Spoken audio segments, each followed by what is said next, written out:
后来真出名的动画漫画《航海王》，听过你的百年古迹的台中火车头，啊，讲有这拍卡的景点，和这个百年古迹有无共款的生命力。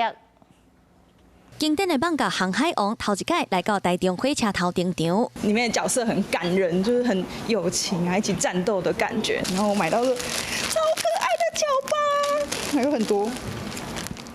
而且里面的展览也超好逛，它这次有特别结合那个火车的元素。我国小的时候是航海王的粉丝，所以我就特别一大早来这边想要采购一下，这样。这届展览嘛，甲航海王上新的篇章合作伙，和百年的古迹嘛，加做天用号的冒险世界。从台中车站一出来，就会看到我们非常吸睛的千阳号的气球。那进到我们商店之后，一进来也有我们的 KB 的主视墙可以拍照。那里面也有很多的机台，像压臂机、拍贴机，还有悬赏图。那里面商店的商品呢，也有日本限定的商品，跟一些专卖店才能购买的商品。而且展览佫加入火车的元素，月底进前佫有真侪活动甲优待，邀请漫画甲火车的迷众做伙上船来感受。